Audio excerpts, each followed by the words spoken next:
So if I play some minimalist sort of rootless voicings, depending on what you're familiar with, it might be something more like,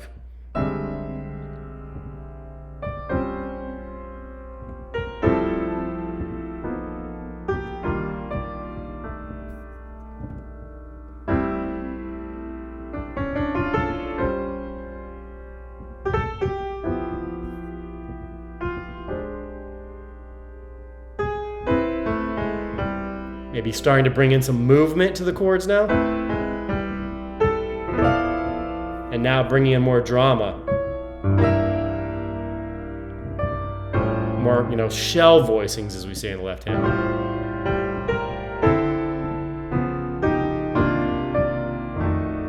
Maybe playing a little bit more dissonance on some of those chords, flat nines, things of that nature. Right? Maybe some lines, right? Now, the thing is, we have to do each of these techniques separately to put them together, right? But even if I just only picked rootless voicings and I play the head one time and then I play, 5-note full chords, that's going to create a lot of drama. So let me demonstrate that one time without saying too much here. So.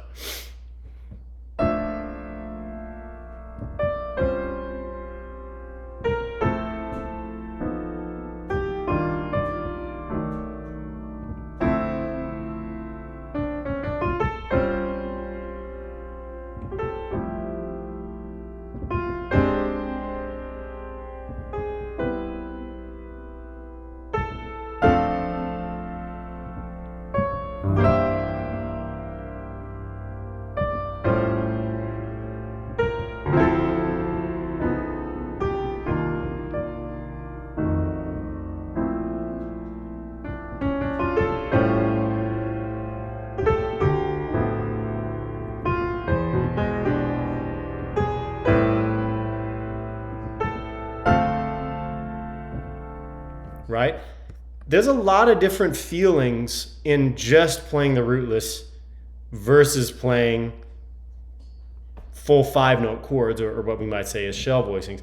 The other thing that I was doing was just bringing out a lot of dynamics. I mean, especially on these incredible ballads, bringing out the dynamics of the line. Now, the question is always, how can we get a lot from a little? As a composer, I've talked about this with you, Tom, a lot. How can I reuse material or use what I know in some new ways? So let's go through it and let's just really be strict about using shell voicings, okay? So G minor 7, A minor, or A dominant 7, still a minor 7th, root 3rd, 7th. Okay. Now, what we hear a lot of these sophisticated players doing, like Bill Evans, for example, of course, but latter day, Fred Hirsch, Brad Meldau, of course, is the counterpoint wizard of the day right now. But there's a lot of other players like Aaron Parks and things like that who can do incredible stuff like this too, and a lot of the really older musicians as well. Look at a Duke Ellington piece and check out the counterpoint going on there. Incredible. So we started with this.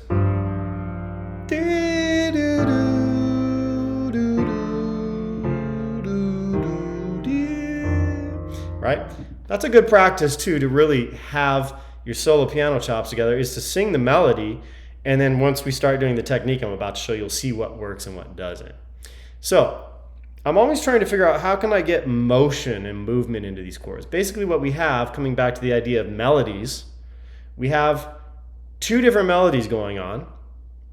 Of course, we have the root movement.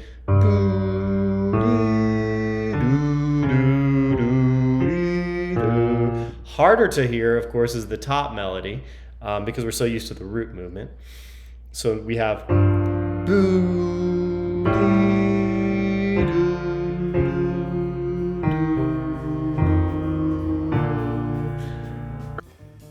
Hey, Noah here. I just want to let you know that every video on this channel, including this one, is actually from the completely free masterclasses that we do available to all of our private students and course members at the Neo Jazz Academy.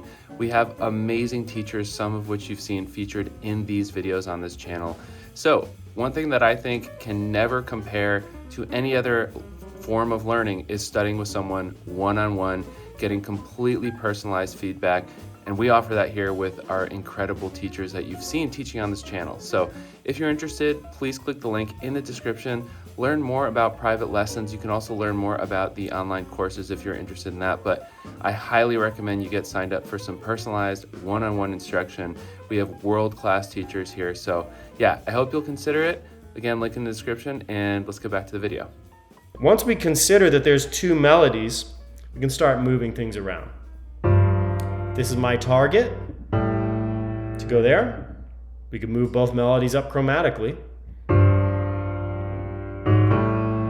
Right, so we're getting a little bit of movement. Both voices are in lockstep, so parallel motion if you want from the counterpoint.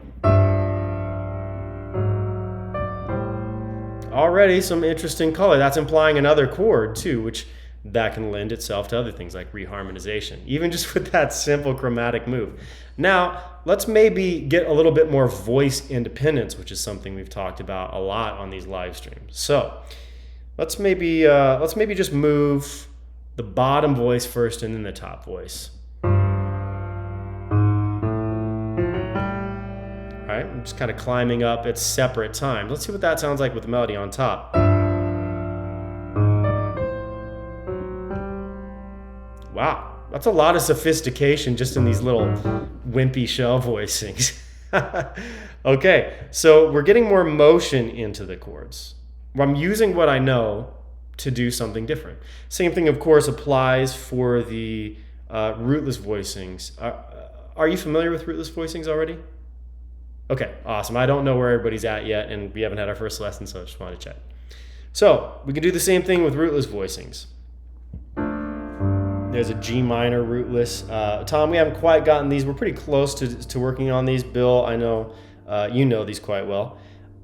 Let's figure out the next voicing we want to move up to would be this. Some sort of altered dominant A7. You could play this in a couple of different ways. Flat 9, sharp 9. I'm gonna stick with this one. This is a very Bill Evans voicing to have that half step in the middle. Okay, let's just, again, start simple. Let's move one voice. So let's move that thumb line. So our thumb's gonna move from this position to that position. And if you're really good, you can sing the root movement. Boo-dee. That's the challenge of rootless voicings, is to hear the root, even when it's not there, especially in solo piano. So let's move this up chromatically. Let's not be too crazy how we do this. Hey, okay, right? Chromaticism defines a lot of more modern jazz, and by modern I mean 1955 to now. So let's get that movement. We have this voicing, that voicing, right? So we have each of those voices is a melody, but we have a moving melody in sort of counterpoint. So let's see what that sounds like. We'll have to figure out when to move it. That's the challenge, of course, with the melody.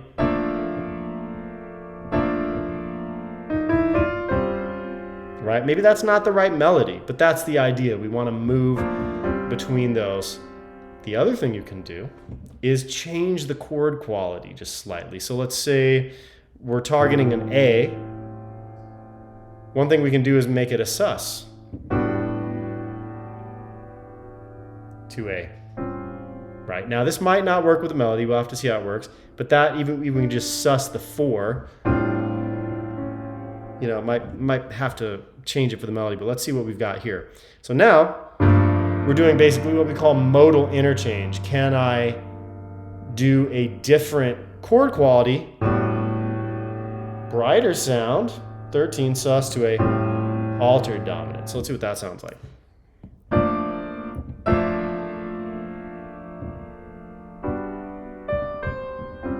You might have to be clever on when you get there because it might clash with the melody again, but let's try it again.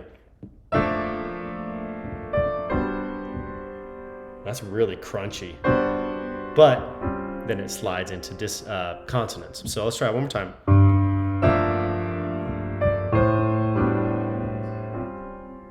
Darker sound. Okay, so that's a whole bunch of ways to use these standard techniques and just get little twists on them, little bits of variety. If you have a shell voicing, move it chromatically up or chromatically down. The same thing could apply with the rootless voicings. We could approach this by a half step above or below. Let's just try that real quickly here. Interesting, some dissonance sliding back into consonants. Let's go below, up.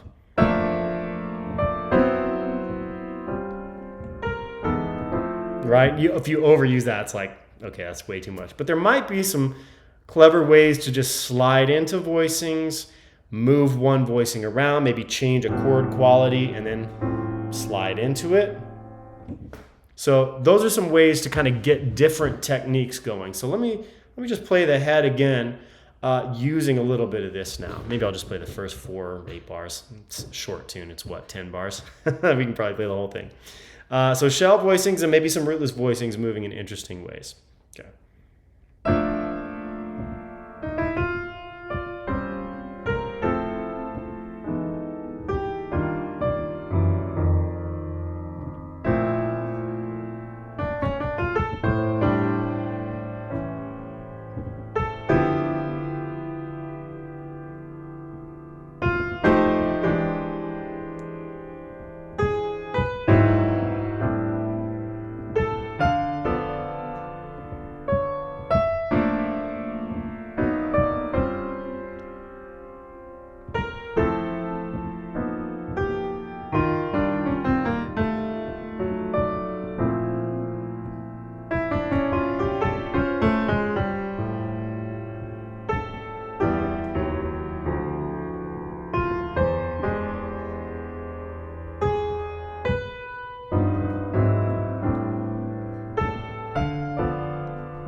Okay.